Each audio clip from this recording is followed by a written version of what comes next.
Oh, sorry. My bad. Honest. My apologies to everyone on Mayapur TV. Oh. Matsyo Yugandha Samaye Manu Nopalabdaha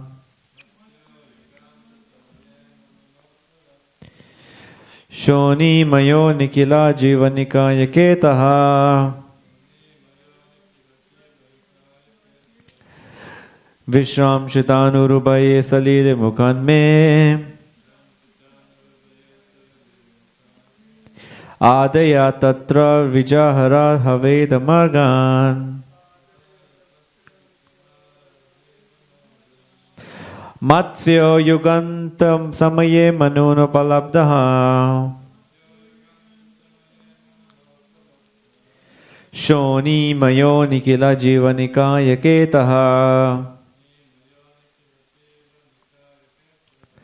Vishram Shitanurubaye Salile Mukhanme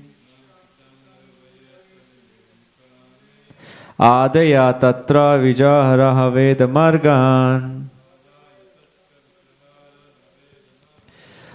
Matsyo Yugandha Samaye Manunopalabdaha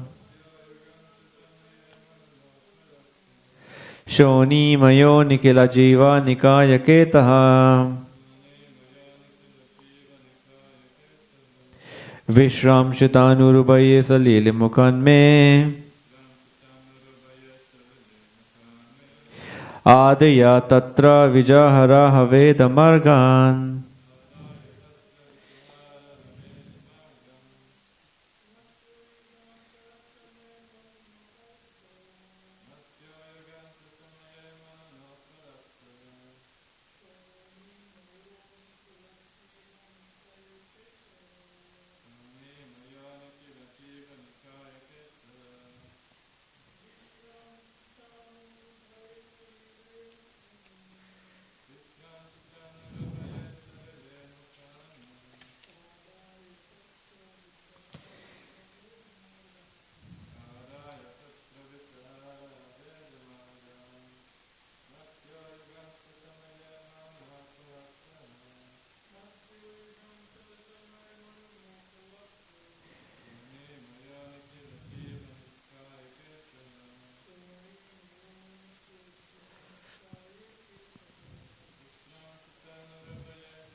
Word for word translation. Matsya, incarnation of the fish. Yuga Anta, at the end of the millennium. Samaye, at the time of. Manuna, the would-be Vaivasvata Manu. Upalabdaha, seen. Shoni Maya, up to the earthly planets. Nikhila, all. Jiva, the living entities. Nikaya Ketaha, shelter for. Vishram Sita, emanating from. Uru, great. Bhaye, out of fear. Salile, in the water. Mukhat, from the mouth. Me, mine. Adaya, having taken to. Tatra, there. Vijahara, enjoyed. Ha, certainly. Veda Marga, all the Vedas. Translation and purport by His Divine Vishwala A.C. Bhakti Vedanta Swami Srila Prabhupada. Srila Prabhupada ki.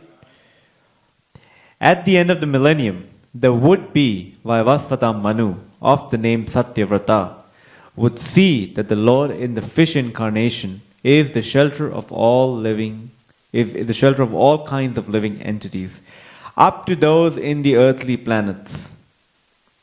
Because of my fear of the vast water at the end of the millennium, the Vedas come out of my Brahma's mouth, and the Lord enjoys those vast waters and protects the Vedas.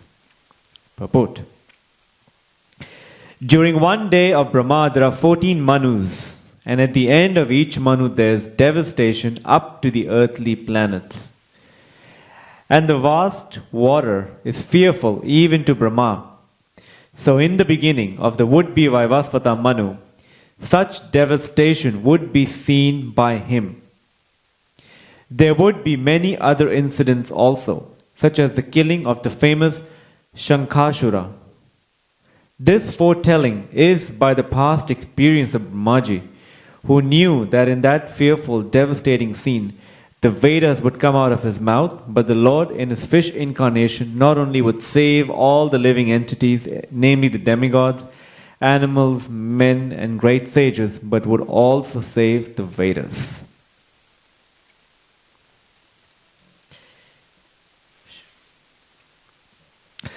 Om Ajnanatimirandasya Gyananjana Shalakaya Chakshurunmilitam Yena Tasmai Shri Guruve Namaha Shri Chaitanya Manobishtam Stapitam Yena Bhutale Swayam Rupa Kadamayam Dadati Svapadantikam Vandeham Shri Guru Shri Yuta Padakamalam Shri Gurum Vaishnavamscha Shri Gurum Madratam Sahagana Raghunathanvitam Tam Sajivam Sadvaitam Savadutam Parijana Sahitam Krishna Chaitanya Devam Shri Radha Krishna Padan Sahagana Lalita Shri Vishakanvitamscha He Krishna Karuna Sindhu Dina Bandhu Jagatpate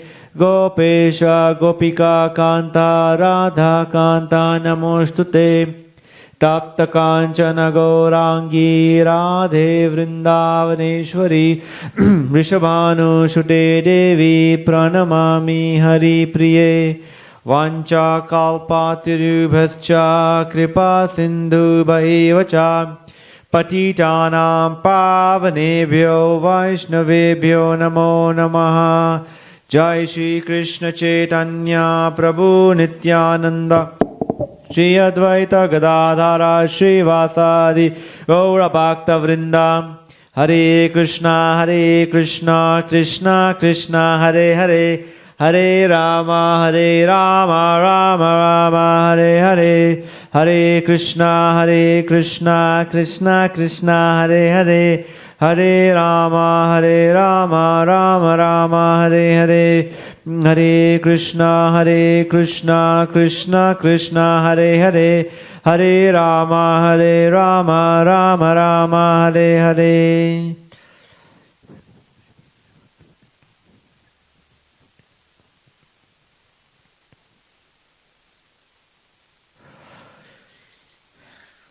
Hare Krishna.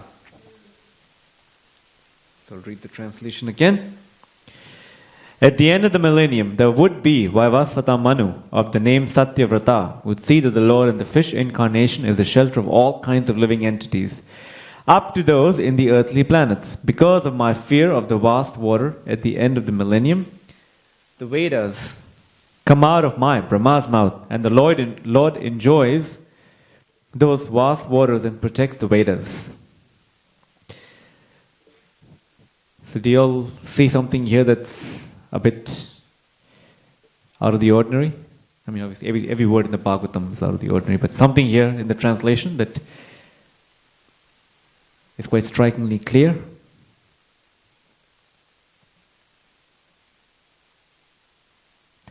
The would-be Vaivasvata Manu. So it seems like it's worded in such a way that it's a future prediction of this incarnation, even though previously we're saying the Lord came, He did this, but in this we are saying the would-be Vaivasvata Manu would see that the Lord in the fish incarnation is shelter of all kinds of living entities. And in the purport, Prabhupada writes, this foretelling is by the past experience of Brahmaji. So, seems like when this conversation happened between Brahma and Narada, he seems to be saying something that's about to happen. That hasn't happened. In one sense, this incident hasn't happened yet. I was trying to dig more into it, but I couldn't find. Maybe Priya Joyce had written a commentary that explains more on this. But anyway, the essence is there, so we speak on that, or we discuss that. So the pastime of Matsya, Lord Matsya Avatar, is described in the 8th canto, specifically chapter 24, which is the last chapter of the 8th canto. So the pastime, prior to the pastime, there's a question by Parikshit Maharaj to Sukadev Goswami that the Lord appears in so many incarnations. Please describe to me the pastime related to the incarnation of the Lord appearing as Matsya Avatar. And therefrom, Sukadev Goswami starts to elaborate. So it's described here in the purport that in one day of Brahma there are 14 Manus. So I think a few weeks ago, Ganesham Prabhu touched on Vedic cosmology, in which he talks about this time scale. So just as a refresher, in one day of Brahma there are 1,000 yuga cycles. And they are broken up in each the cycles. Basically, there are 14 Manus, or 14 personalities, or as you can say in today's Danish, 14 cabinets that oversee 71 of these yuga cycles. So at the end of the 71st yuga cycle, then there's a shift of cabinet. There's another set of personalities that come to govern,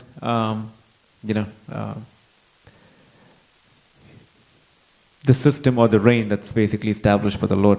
So there are 14 such Manus, and actually it's described that Matsya, Lord Matsya Avatar, comes in 2 of these Manus. And one Manu, during the reign of Swayambhuva Manu. So we are currently in under the reign of Vaivasvata Manu. So previously, during the reign of Swayambhuva Manu, which I think is the first Manu, it is described in the 8th canto that so as the pastime goes, during each night of Brahma goes to sleep, as we all do, and then there's devastation up to the earthly planets. The water of inundation comes and floods up the earthly planets, and when Brahma wakes up, he's like, oh, let's go and do some work now. I got to go to the office and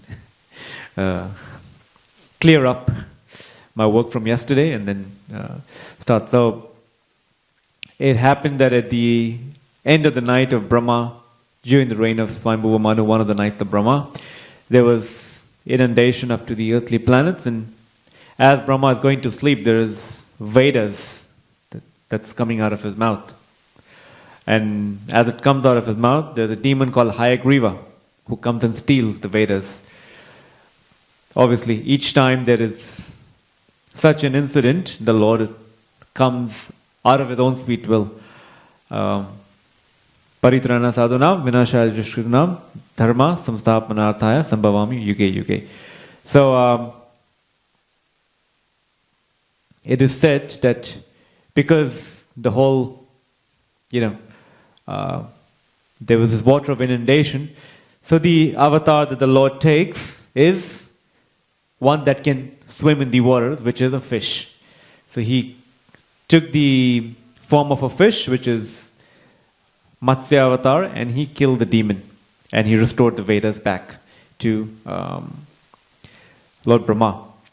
So this happened during the reign of Swayambhuva Manu, which is basically what's described here in this purport, which Brahma is fearful of, because he gets so fearful seeing this whole devastation that I'm not sure if out of fear the Vedas come out, or is it just natural? That's something we don't know. But the pastime is such that the Vedas come off his mouth, and Hayagriva comes and steals the Vedas, and Matsya Avatar comes, kills the demon, and restores the Vedas back. However, Lord Matsya Avatar comes again. And actually, and as I was reading through the 8th canto, it was described that devastation doesn't necessarily happen only during Brahma's night. The devastation that we are going to now describe, or we're going to discuss, it happened during Brahma's day.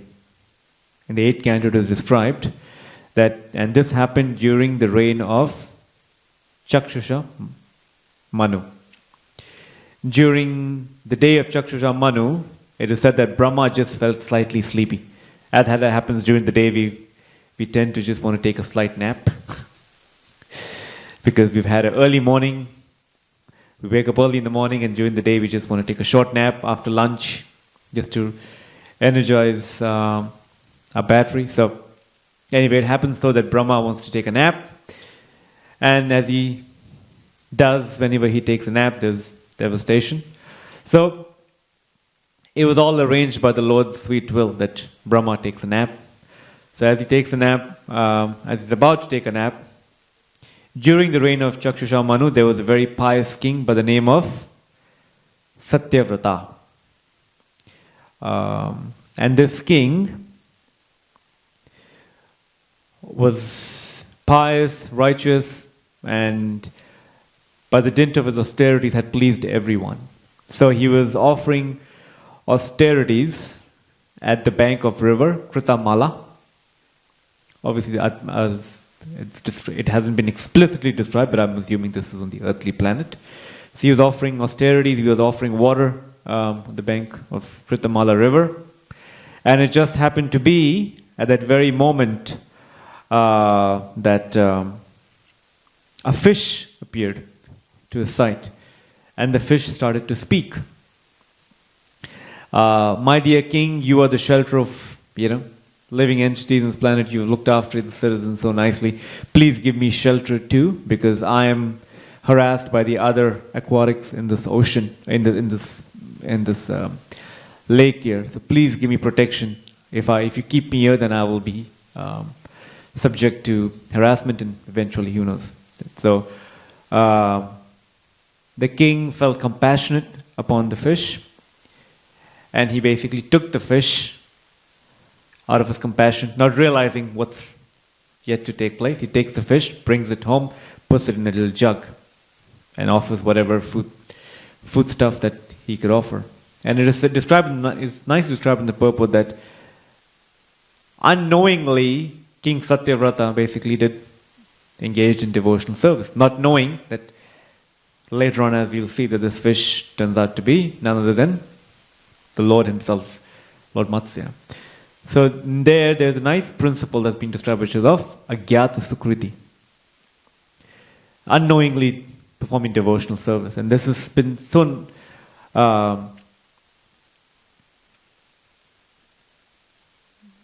if you see Prabhupada's life, or if you see our acharyas, how they've engaged many personalities in this agyata sukriti, unknowing devotional service, where unknowingly you perform something and you get the result, which is the seed of devotional service being placed in your hearts. And I'm reminded of a story by His Holiness Sachinandan Swami. He was saying the story once that how he was, I think somewhere in one of the Eastern European countries, Siberia, or where he was doing a retreat. And in that retreat, he noticed this one person sitting there listening very attentively. And then after the day's seminar was over, he asked this person, "You seem very familiar. I've seen you somewhere. Can you just remind me, where did I see you?" And he said, "Maharaj, actually, you saw me last year at the same retreat. I was an alcoholic. And I was basically so drunk and throughout the night that I didn't know where I was walking. But as I was walking, all of a sudden I noticed that the center that this retreat was held the doors were open, and I just had to use the bathroom. And I came to use the bathroom, and I noticed that there was food here, and I was hungry, and I wanted some food, and I asked the person, "Can I buy some food?" And he said, "No, no, no, you can stay here, but just go and hear. The food will not be served yet. Just wait. If you want, you can go and hear something that's taking place in that hall. And as after the seminar is over, then you can come and have it." And he said, "I just went up there to the front. I just went, and I didn't know where to go sit.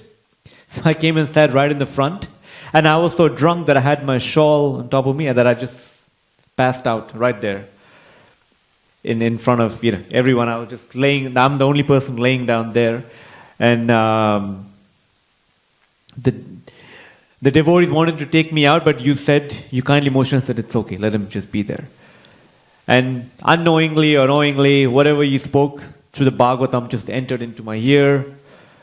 And after I can't even remember. I think I woke up. Some devotees gave me some prasad.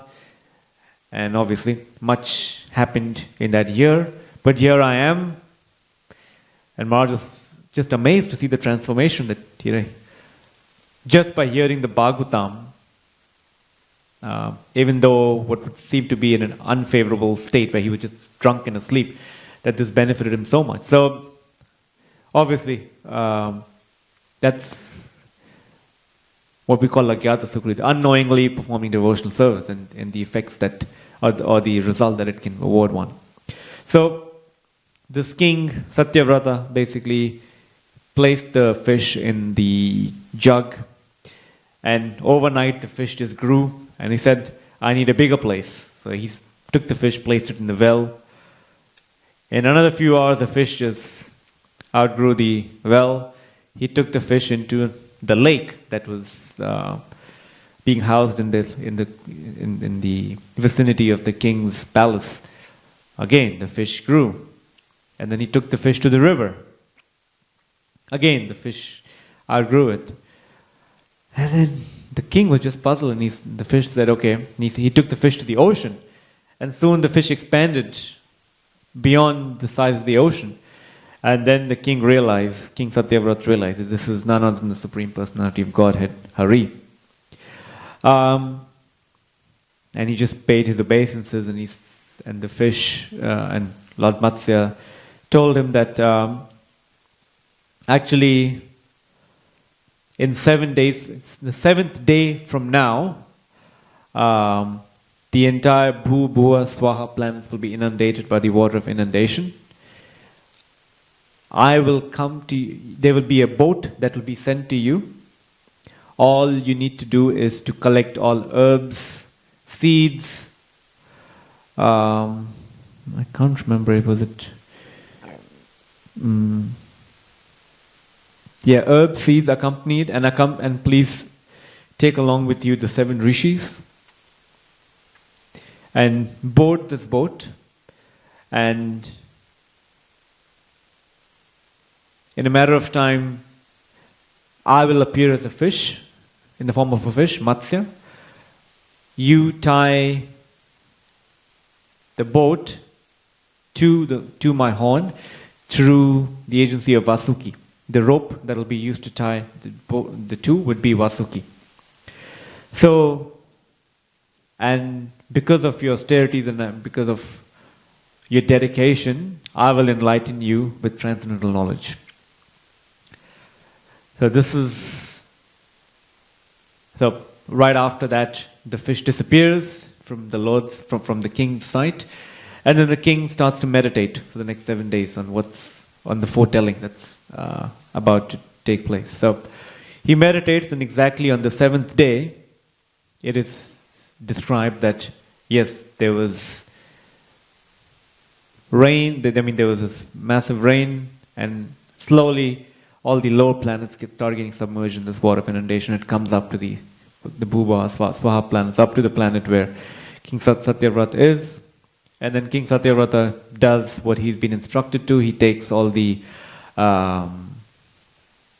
herbs, the seeds, and is accompanied by the 7 sages. Oh, and then previously, the Lord tells King Satyavrata that your only illumination will be these 7 sages. So he takes all of these on the boat, and as he boards the boat, within a short course of time, obviously just to see this war of devastation is so terrifying. It's so horrific that he starts feeling fearful, and then the sages tell him that don't worry, just meditate on the Lord, and He will take us through this inevitable danger that's surrounding us. So it is said that the Lord appears as promised in the form of a Matsya, and actually the Matsya is actually 8 million miles long. I don't even know what is 8 million miles long. I think it's the size of our planet, right? At the moment. More, yeah. So he's 8 million miles long, and Vasuki appears, and then Vasuki, King Satyavrat basically anchors the boat to the horn of Matsya through through Vasuki, and then they're sailing along, and it's just outside of the boat. It's such a ocean of devastation that but everyone within the boat, Satyavrata and 7 sages, are at peace because of knowing that the Lord's with them. And at that time, the Lord, King Satyavrata, offers such beautiful prayers to the Lord. And he starts off by saying, and you'll see that constantly in the Bhagavatam, where whenever the devotee, whoever the devotee is, either Dhruva, Prahlad, Gajendra, Queen Kunti, all of these personalities that are mentioned in the Bhagavatam, as soon as they see the Lord, it's not just like, oh, I'm glad you came to my rescue. They start off by offering prayers in glorification of the Lord. And at the end of the prayers, the Lord asks them for benediction, and the devotee surrenders. That's something that we see quite often in the Bhagavatam. And you'll see each of the prayers are so unique to that situation that it is coming from their heart. So, King Satyavrat basically speaks on behalf of the conditioned souls, which is us. And he speaks beautifully in one prayer. He says, just as a brick of gold or silver cannot be washed away by anything other than its contact with fire, similarly the jivas, all of us, the conditioned souls who are suffering in this cycle of samsara, cannot be relieved by nothing else other than the shelter of your lotus feet through the agency of pure devotional service. And he goes on to explain that how fallen conditioned souls who are struggling while expecting the results of the fruitive activities, by some way or the other, if they come in touch with a devotee of the Lord, then their life is a success. And as I was reading it, I was intrigued in a sense because he's seeing the Lord directly. Rather than glorifying the Lord, he's actually glorifying the devotee of the Lord. And that was something that made me ponder upon that, how grateful are we to be to the devotees of the Lord who have, if we look at each of our situation, how Krishna manifests to us through his devotees. And he goes on to say in that verse that because these pure devotees carry you in their heart, and there's a famous verse in the 3rd canto of the Bhagavatam, chapter 5, I believe, where it says that saintly personalities traverse through the earth just to show compassion upon the fallen soul. So, as I was reading through it, I was just meditating on our good fortune, and that's been made to made accessible to us through Srila Prabhupada. And actually just last week, we happened to celebrate the Vyasa Puja of His Divine Grace. And there was a very nice article that was written by His Grace Chaitanya Charan Prabhu.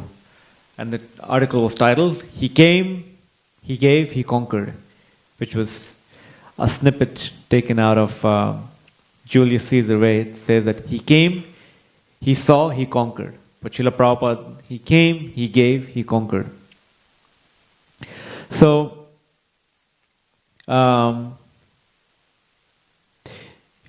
we should be grateful to Srila Prabhupada for giving us what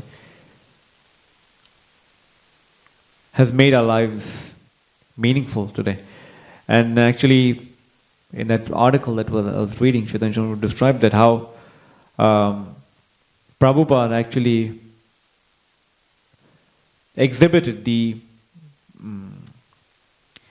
you can say the vigor of Vyasadeva by translating the books into English. So what Srila Vyasadeva did in Sanskrit, Prabhupada did that in English. He presented the works of Vyasadeva in English. And he also exhibited the itinerant vigor of Vyasadeva's Guru Maharaj, Srila Narada Muni. How Narada Muni travels all over the world propagating Krishna's glory. Similarly, Prabhupada travels his globe 14 times to give Krishna's message to the world.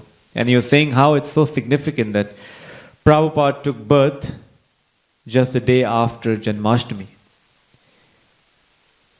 In that sense, it means that he came to carry forward Krishna's message in the Bhagavad Gita, or as is described in the Bhagavatam. So similarly, we basically meditate on the gratitude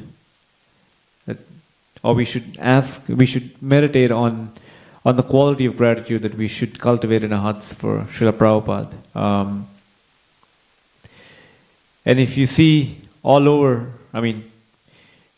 for us, Srila Prabhupada's mercy has come through his disciples and his, whoever that have been inspired. And you see that even till today, there are so many such stories that are happening around the globe.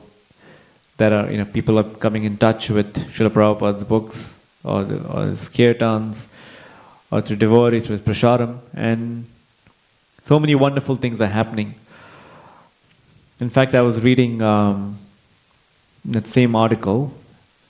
I think this was an article that was published in Times of India, or one of India's popular newspapers, that think again if you think Bollywood is India's greatest cultural export, or Indians writing in English or working in technology is India's biggest cultural export. None of these are India's biggest cultural exports unless you go to a very remote town of Botswana, Angola, Mozambique, wherein you see a center opened by the International Society for Krishna Consciousness.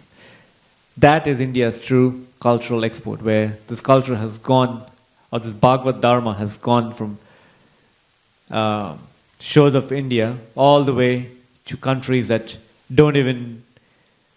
haven't seen anything that closely looks to India. So,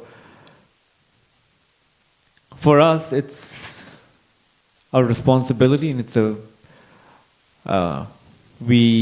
that's in some sense our inherent duty to carry forward Srila Prabhupada's legacy in whatever way we can, because as I was describing in the 8th canto, in one of those verses, actually it is, and Prabhupada always tries to inject this missionary spirit in his purports wherever he can. And he says that, taking on from what King Satyavrata is saying, where he's glorifying the devotee of the Lord, and he says that, King Satyavrata says, "You please become my guru, and enlighten me. And please cut these knots in my heart which are binding me to this material existence. So he said that one takes shelter of a bona fide guru, and this, what is it that what's the mission of the guru? The mission of the guru is to spread the Krishna consciousness movement. So we should take this as a privilege that we have been given this opportunity. And what's this opportunity? Is to make Sri Sri Radha Gopinath and Srila Prabhupada the household name in Sydney or New South Wales. If we can do that to whatever extent we can, then we are, to some extent, repaying our debt in whatever little ways to Srila Prabhupada and the previous acharyas. So, the pastime, as the pastime goes, the Lord instructs Vaivasvata Manu on the science of Sankhya Yoga, detachment of matter from spirit, or Bhakti Yoga. And in due course of time, this King Satyavrata takes birth as the son of the sun god Vivaswan, known as Shraddha Deva, and he becomes Vaivasvata Manu, under whose Manu, this is the Manu under whom we are currently in at the moment. So I would just like to conclude by saying that, and this pastime basically says, whoever hears the narration of the Matsya avatar will have all his ambitions fulfilled, and in the end will go back home, back to Godhead. So similarly, we hear the pastimes of such avatars, the incarnations of the Lord, and they are meant for us to evoke our inherent relationship with the Lord. But again, like I said, as I was reading through this pastime, more than the pastime, Prabhupada emphasized how one should serve the mission of the Guru. And that's something that we all can do today to whatever extent we can. Okay, so I think I'm running out of time. Yep, that's all I had for today. Anyone have any questions or comments? Yes. All right. Grantra Srimad Bhagavatam ki, Srila Prabhupada ki, Srila Prabhupada ki.